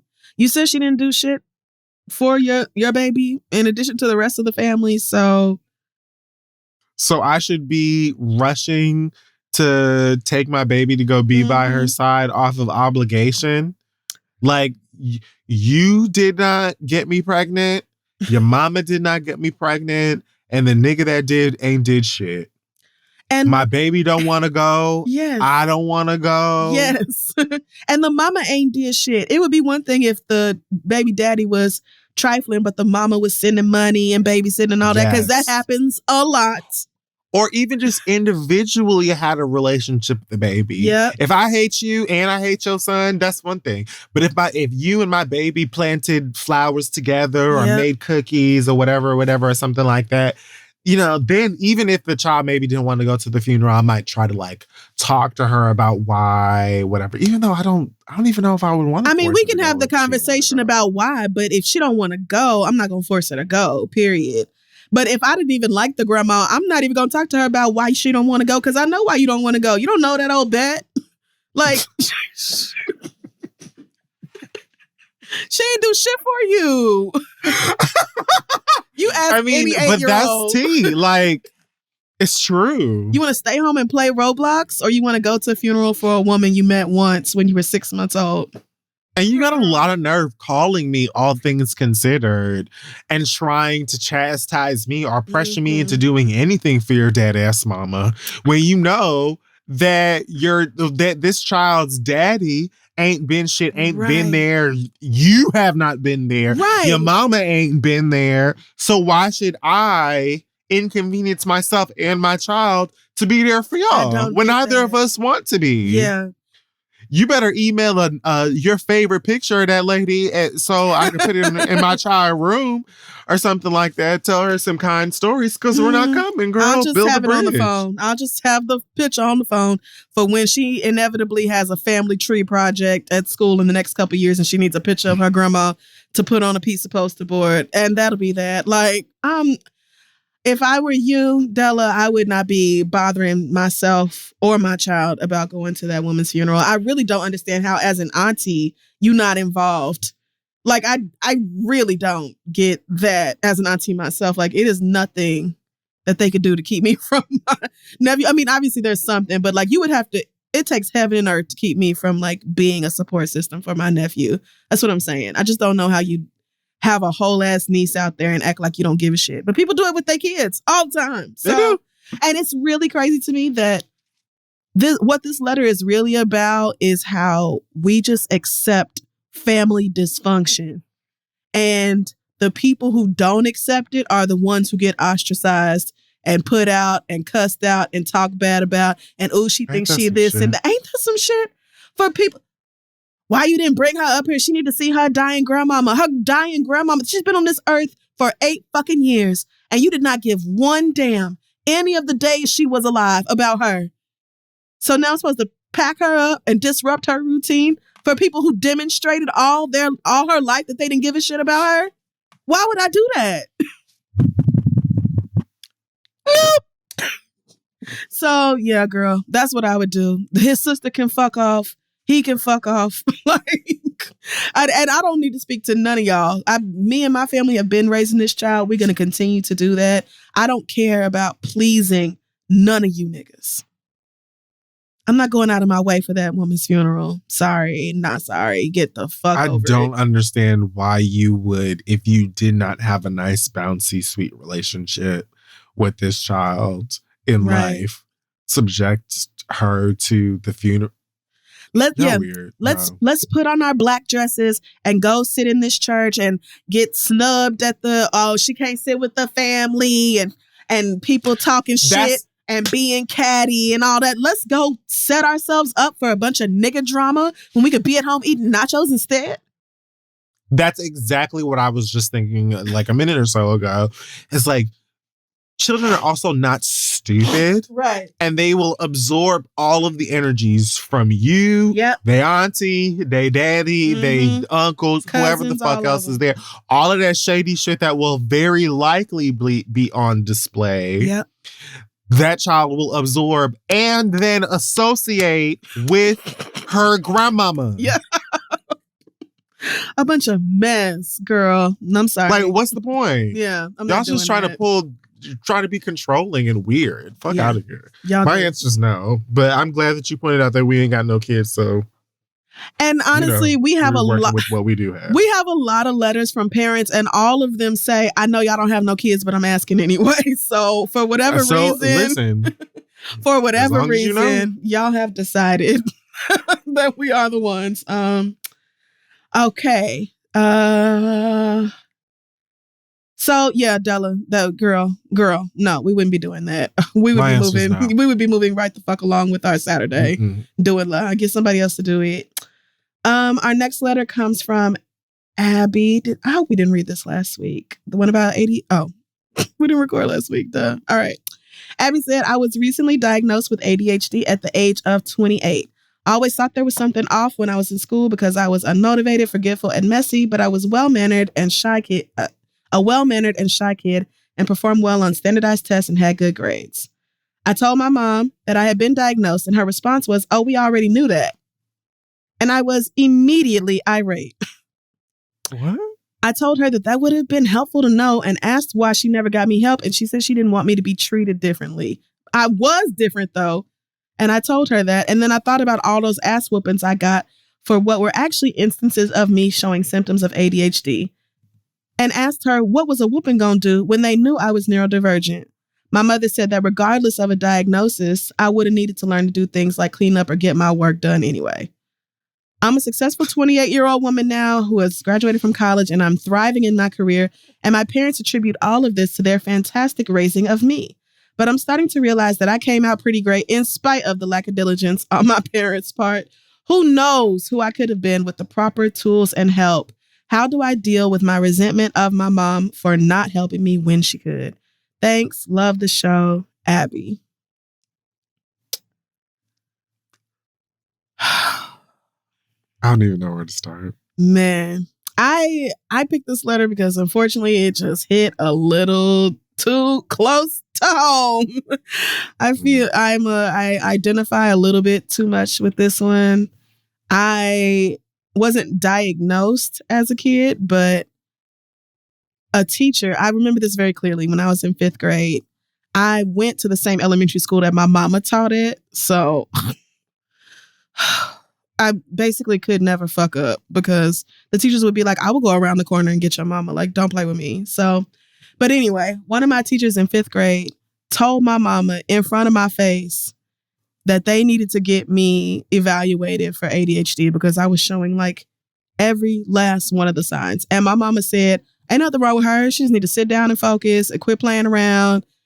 Stop trying to, rush through her work or whatever. Like, ain't nothing wrong with that girl. She just need to get her shit together, basically. And so you fast forward now all these years, and I certainly have been diagnosed with ADHD. And it's like, I struggled so much throughout middle school and high school and was punished for it. And the whole fucking time, the answer was right in front of them niggas' faces. And they were like, oh, no. Like, you be all right. Like, it's her own fault. Like, it's something wrong with me. Like, the idea that there was, like, it was like some character flaw. Like, they fully believe that. Like, oh, the only thing wrong with Crystal is that she just won't sit her ass down and focus on her damn work. Like, no, there is something else going on here. And you have been told that. And you just said, oh, no, it must be that my daughter is misbehaving and she need to stop that. So I really identify Abby a lot with this. And the resentment is hard. I'll say that. Yeah. It is extremely difficult to work through. Yeah, I agree. Like, I don't know if I was diagnosed, but I think I've talked about how when I was around 14 or 15, I went to therapy for the first time, and my psychiatrist suggested that I might have ADHD and dyslexia. And my mom was like, nope, no, that's not in God's plan. Nope, no. And I never saw him again. Black people in my adult life, even today, I don't know what I was reading, and something made me feel like might be some of that Lex. That's that Lex creeping up on me again. And I don't know, and I haven't even talked to my actual self. Like, talked to my last psychiatrist a bit, I think, about it, but. Yeah, it's just like we have such a fucked relationship with getting better in those ways. We do. Even me, someone who is very aware of my mental health situation and shortcomings and how they can flare up or whatever, I still don't treat my mental illnesses the way that I would physical illnesses, like having a cold, having the flu. If I had the flu or if I had COVID or something like that, I would obviously and reasonably take a break. Right. Rest. And get better.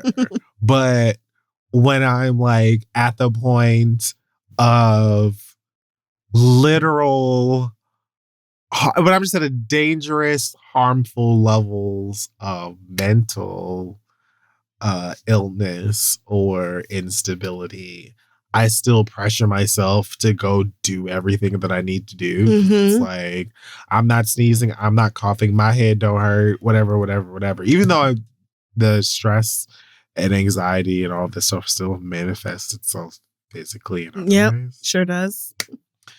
I still feel like I'm trained to be like, oh, it's fine. And it's not. It's really not. And that is, a lot of it is internalized ableism. If you are if you are mentally ill and yet punishing yourself for being mentally ill, it's like, why can't I seem to have the grace for myself that I would for somebody else with this exact same diagnosis or in this same position? Like, why am I struggling so much with that?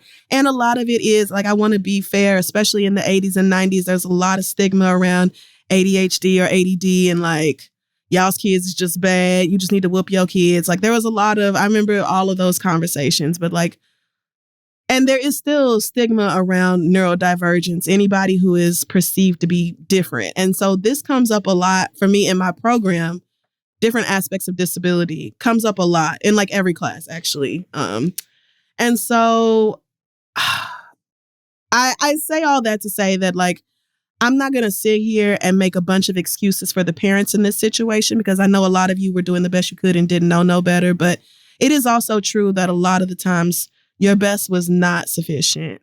And you really owe your adult children an honest apology and an acknowledgement of that. Everything else aside, that was the child. You were the parent. But for a lot of people, it's pride or ego or this idea that like your children owe you a certain amount of respect or deference that you don't owe them, even into adulthood. Like, that keeps people from being real with their kids and saying, damn, I really fucked up. Like, you 28 years old and we used to beat you for things that we knew why you were doing these things. Like, we had the diagnosis. We knew what was going on. They told us what was going on with you, and we still beat you for something knowing that it was outside of your control. Like, that is extremely fucked up. So I would say, it's very, very reasonable to want your mother to atone for that. If you don't have a therapist, I highly recommend getting one to help you process through that resentment, because if you went through that, I'm going to hazard a guess that that is not the only fucked up thing that happened to you when you were a child that might still be having an effect on you today. And so maybe thinking of it like, she did her best, or she must not have. I mean, I don't know. When it comes to dealing with resentment, I would say letting it out is what has helped me the most. Because one thing about my parents, they get told about themselves. I don't hold back. If you don't like it, oh fucking well. You know how many years y'all did shit I didn't like, and I had to take that on the fucking chin? Because if I talked back, you would have knocked my head off my shoulders. And we all know that. If I would have said how I felt, y'all would have put me in the ER. So yeah, now that I'm grown, I'm going to say how I feel. And you can take it or not, but I'm going to say it. And so that is something that helped a lot with me, is just being straight up like, yo, you niggas harassed me. Y'all tortured me. Y'all knew what I was going through and was like, fuck you anyway. Like, that's very shitty. And I don't appreciate it. You made my life so much harder than it had to be. You supposed to be my parent. You're not supposed to be my first fucking bully. But a lot of y'all are. And you take pride in it. So yeah, therapy has helped a lot with the resentment, getting it off my chest and holding space for, they're human and there's no parenting guide and blah, blah, blah. All the things that everybody else will tell you. All of that is true. Everybody loves to rush and defend parents. Oh, it's the hardest job. Okay. And a lot of y'all don't need to be doing it. A lot of you are ill-equipped for the job of parenting. Emotionally, you're not up to it. And so I'm going to leave it there, Abby. I could honestly go on and on for hours about this, but yeah, therapy and letting it all out, journaling, talking to friends about it, all those things can help. And yeah, wishing you the best of luck. We're going to wrap up the letters right there. If you have a question for us, again, send that over to asktheread@gmail.com. We're going to take another quick break and then we'll be right back. Hey, y'all, many of today's occupations didn't really exist a decade ago when the Read started. That's kind of crazy to think about. Podcasting as a career wasn't anything like it is now. From Etsy seller to podcast producer, new opportunities to build a career are popping up every day. And Squarespace is the ultimate tool for professionals to use to build a site to market their brand and sell anything. Features like Squarespace Analytics allow you to use insights to grow your business so that telehealth therapists can see where most of their site visits are coming from. For example, another thing extremely prevalent nowadays. The appointment scheduling feature allows you to add online booking and scheduling to your Squarespace website. With the Video Studio app feature, you can create and share pro-level videos, perfect for the makeup influencer who wants to show off that gorgeous liquid eyeliner or teach me how to put lashes on, girl, because I still can't do it.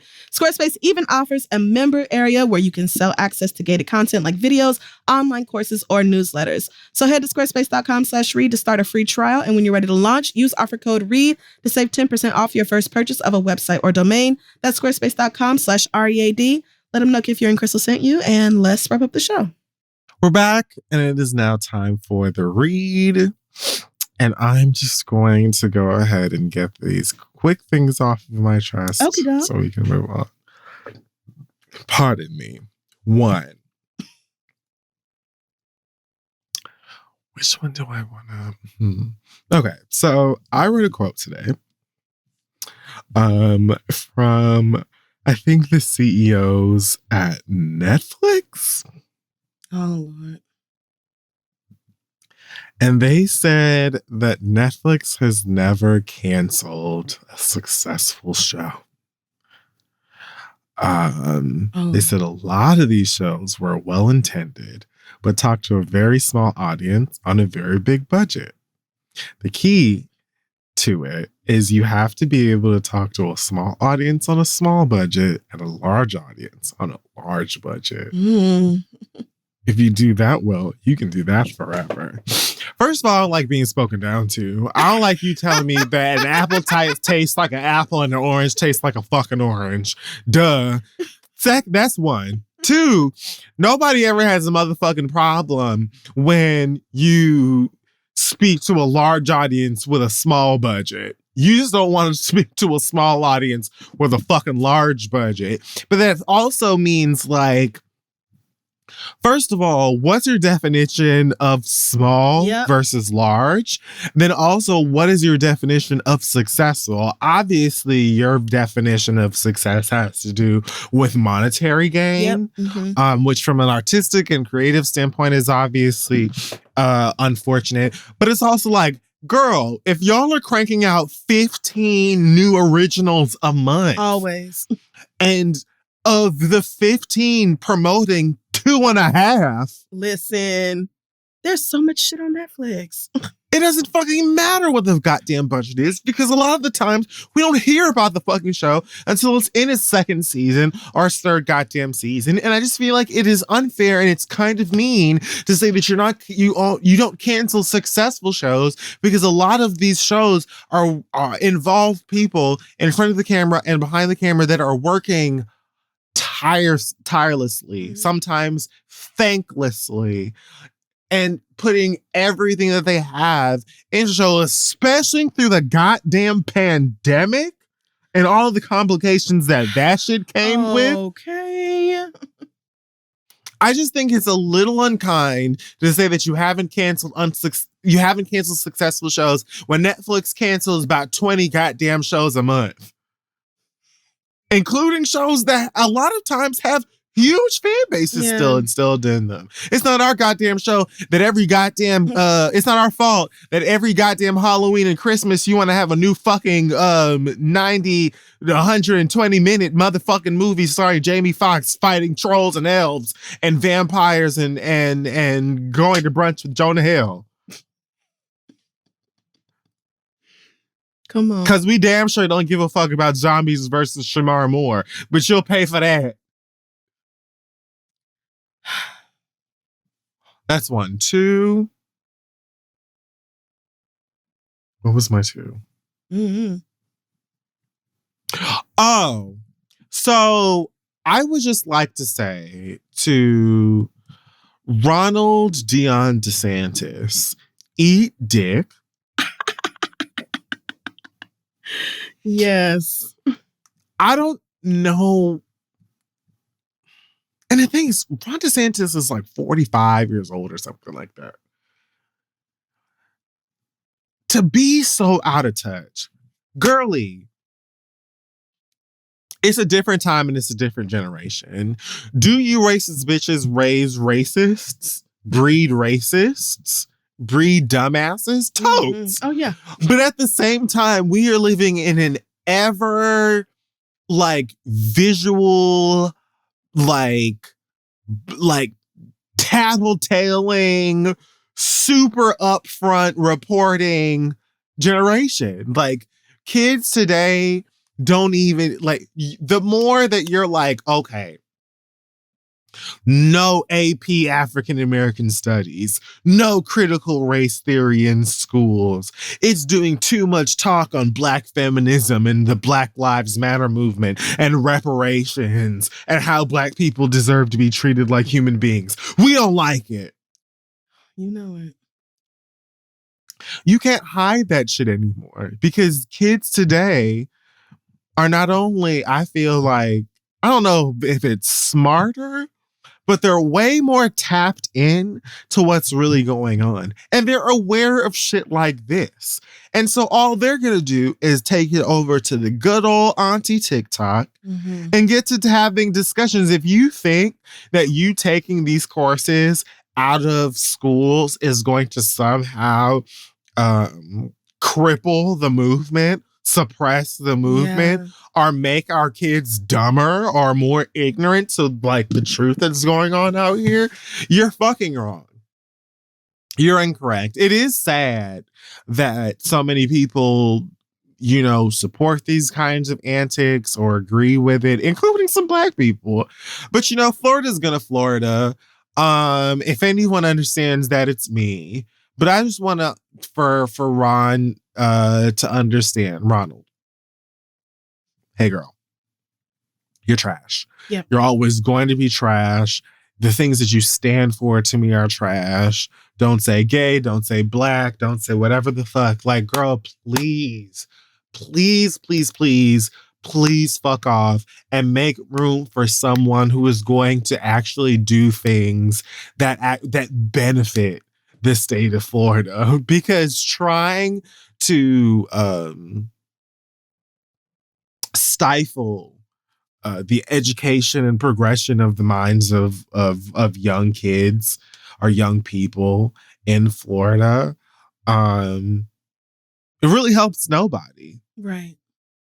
It helps nobody. And as someone who grew up in the age of the FCAT, I'm just someone who has looked at politicians in Florida. I had to look directly at y'all for being stupid. For like, as like y'all couldn't pass that test. Yeah. But had the time of your lives trying to tell us how our lives should move and how we should be treated as it surrounds that conversation. So I feel the same way as far as this is concerned. I hope that action will be taken to just move things in the right direction as it pertains to these kids' education and advancement.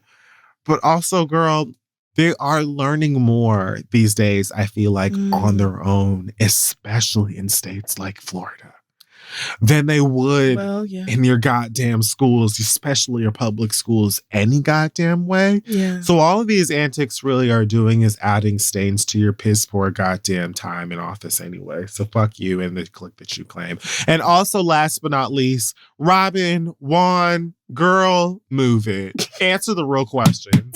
We didn't even care about that no more. Why did you ignore the young man's concerns about the assistant coach, Juan? We want to talk about that. Listen, let's get to something that matters. I'm done.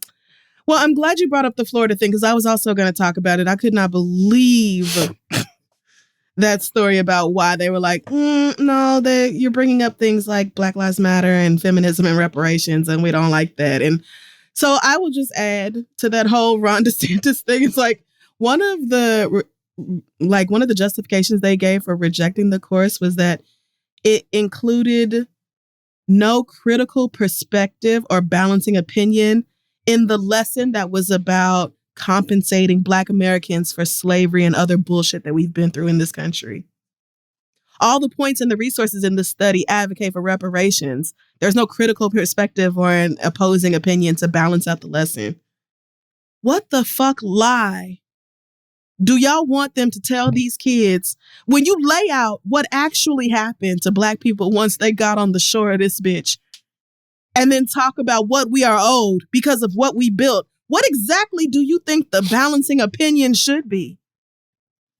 I'm not, what, that doesn't even make sense. And I don't know if you saw that press conference, but when he was like, you know, the course on Black history is one thing, like we love Black history, but one of the lessons is queer theory. And who would say that an important part of Black history is queer theory? First of all, you're pulling that very particular segment of it because you know that you can capitalize on the homophobia of Black folks, first of all. And in a state like Florida, you know that's going to get niggas riled up. And secondly, anybody who knows what they're talking about would say that an important part of Black history is queer theory because Black queer people are all up and throughout history. We have done so fucking much. We're everywhere and we always have been. And it is extremely fucking relevant to have a lesson on Black queer history or Black queer theory because Black queer people tend to get erased from Black history the same way Black history tends to get erased in American schools overall. So yeah, of course we need a lesson about Black queer people because y'all tend to act like we don't exist and haven't done all the many things we've done. Y'all can maybe name James Baldwin.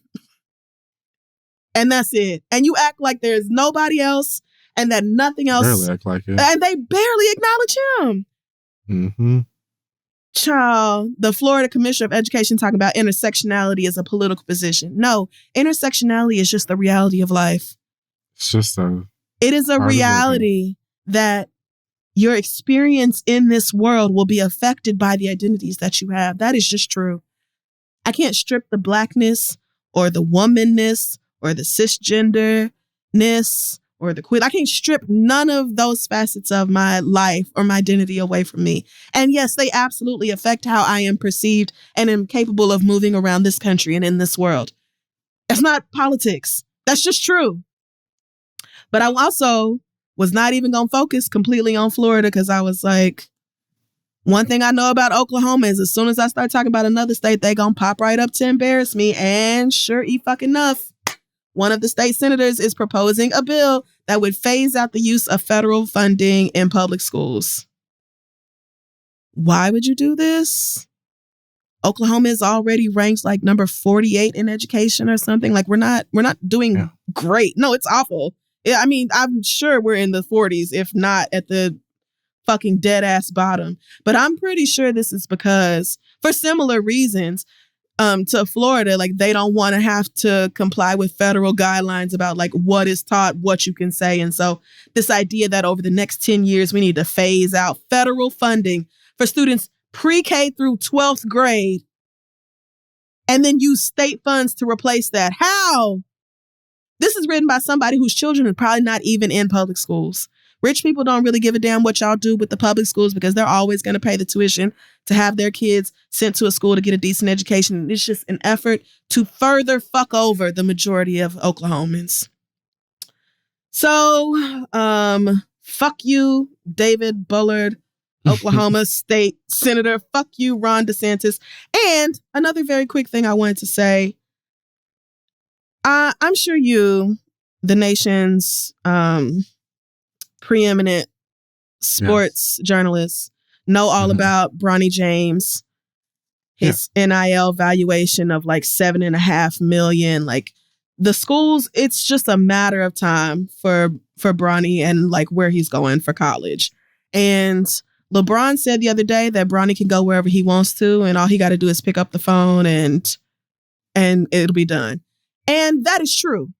Even if Bronny James wasn't good, which he is, he's very fucking good. But even if he wasn't, off the strength of being LeBron James' son, he's going to go wherever he wants to and play college basketball. What pissed me off was this story that came out today and reported by On3, where a coach, one of the college recruitment coaches, because of course a lot of colleges are interested in Bronny James. And so they are apparently upset that they can't go about the recruitment process as they would normally. So one of the coaches said, I tried to get involved, but you have to jump through 1,000 hoops just to get to the mom. You're not allowed to talk to the kid. You have to schedule a time on a Tuesday or a Thursday with the publicist just to talk to the mom. Okay. The story goes on to talk about how the circle is very tight. The recruitment is a mystery overall because, again... Okay. So my question to these coaches, especially this one who's like, you got to jump through 1,000 hoops just to talk to the kid, is what the fuck did you think was going to happen when you tried to recruit the son of one of the greatest basketball players of all goddamn time? Huh? Did you think you was just going to be able to roll up? Like, what? You thought you could just roll up on Bronny James after a game and be like, hey, son, how does $3,000 in a brand new Kia Sorrento sound? Like, what? No. Hell yeah, you got to jump through 1,000 hoops. Hell yeah, you got to go to Savannah first. And the publicist before that, of course you do. Because they're like bitching about Yes, they're annoyed that they can't do their normal recruitment tactics with LeBron James's son as they can with every fucking body else. Bitch, he's different. You see that Bronny? That's why y'all gonna lose. It's that mentality. They don't want to work for it. This name, image, likeness thing that the kids can do now, as soon as that boy goes to college, he's going to be wealthy on his own. He don't even need his parents' money because he's going to be able to make more than enough off of endorsements. But I just was stunned that a coach was like, oh, well, God, it's just so annoying. Like, I'm trying to recruit him, but I got to schedule a time to talk to his mama. What the fuck? Yeah, girl, if you want LeBron James's son to play for your school, you're going to have to talk to his mama. First of all, Bronny is 18. Yeah. So, yeah. You're going to have to talk to his fucking mama. You are. And again, you're not going to be able to offer him nothing. As he is the child of one LeBron James and Savannah. Child, gonna take some time, sis. Child, I could not believe. Like, get over it, bitch. What I was reading. That just didn't make no fucking sense to me. Oh, they're so annoying. I gotta schedule a time to talk to the publicist, just talk to the mom. Like, yeah, girl, you do. You must don't want Bronny James that bad. That's what that's telling me. That's what I'm hearing. I don't. You just want somebody else. Like, you're not gonna be able to go and offer him pennies to come to your school. You're not going to be able to go and there's nothing. What can y'all say? None of these colleges, it's just a matter of where he wants to go. Which school does he like best? Which campus does he vibe on even? Which coach does he like? Which coaching staff? Like, it's completely up to him. It is not up to y'all. They ain't invent basketball yesterday, bitch. You already know what time it is. Like, why are y'all trying to act all shocked? And oh my goodness. You know what time it is. You know what this is. Girly, get in line. Shut up. Do the thing. Get to it. Period. Do the thing. Even if he was a regular everyday child, you should anticipate talking to his parents before talking to. It's more than a little weird that you grown niggas go up to high school kids after a game talking about call me sometimes. Like, it's more than a little strange. Thank you. It actually sounds like it should be standard practice for you to talk to the parents first. So for you to bitch, I agree, bitch. I gotta pull out my calendar just to meet with the mama. The mama is Savannah James. Do you know who you talking about? Shut up. What the fuck is she talking about? Oh my God, I couldn't believe that shit. Like, my nigga, of all the people, yeah, you're gonna have to fight and pray and wait in order to have the chance of recruiting that little boy to come to your school. Good luck. May the odds be ever in your favor, or whatever the fuck they said in Hunger Games, girl, because it's a fight to the death for that little boy. Like you said, I don't give a fuck who my kid is. Sure. I don't give a fuck if I don't need to be LeBron or married to LeBron or whatever. You need to know that when it comes to this recruitment or whatever the fuck, I'm building walls around my baby. Period. Do you understand me? You are going to have to come in here and really get to chatting me up. I don't give a fuck how many hoes and diamonds and pearls are down at your establishment, bitch. You ain't gonna, I don't give a fuck how bad you impress this nigga. Get to the things. Right. That's somebody's kid. He's not like, these motherfuckers are not chess pieces. Yes. They're not chess pieces. They're not little toys to come and play for your establishment and get you points and money and shit like that. They're living people. And when you're talking about college sports and shit like that, you talk about an 18-year-old, you talk about somebody's baby. Yeah. I remember changing his goddamn diaper and the way that it smelled. Kiss my ass. I don't give a fuck how long it takes for you to talk to me, bitch.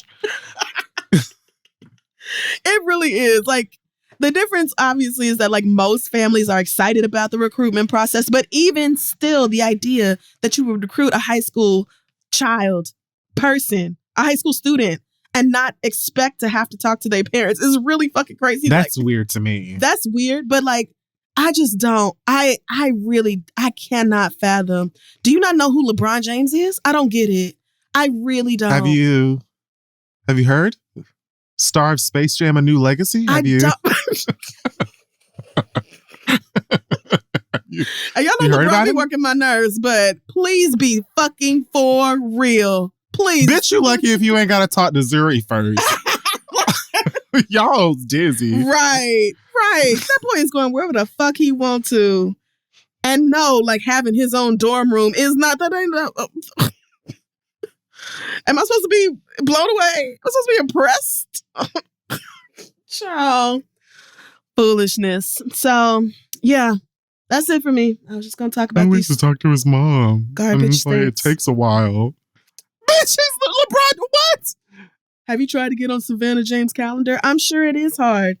Do you want Bronny James playing for your school or nah? This is what I don't understand. It's supposed to be a challenge. The nigga's name is LeBron James. Like, his name is, he's literally named LeBron James Jr. Yeah, he's the junior. So, what? You thought you was going to walk right on up to LeBron James Jr. and be like, hey, son, you want to come play for Appalachian State? Get in, loser. We're going shopping. Shut up. Fucking, what? Okay. All right. That is going to wrap up this week's episode of The Read. Check us out on social media at This Is The Read. Our website is thisistheread.com. You can find our merch at shoptheread.com. And what am I missing? Oh, and check our social media for links where you can go vote for us for the NAACP Image Awards. Thank you again to the NAACP for our nomination. What is it? I think it's Arts and Entertainment Podcast. There are a few different podcasts categories. So, but we'll have a link on our Twitter, Instagram, Facebook where you can go vote for us. But yeah, thanks again. And anything else from you before we head out? No, same. Once again, thank you for the nomination. Very excited about it. Please vote. And we're in really good company. Congratulations to the other nominees. Yes. Congrats, everybody. It really is an honor to be nominated. Fun. People say that and it's like, girl, shut up. But it is an honor to be nominated. Yeah, no, it is. It, like I said, it really is. Gave me a smile when I needed one. Mm-hmm. So, but other than that, I'm going to feed Link, walk Link. I'm going to bed. It's 1:30 a.m. Right. So take care of yourselves and we will see y'all hoes next week.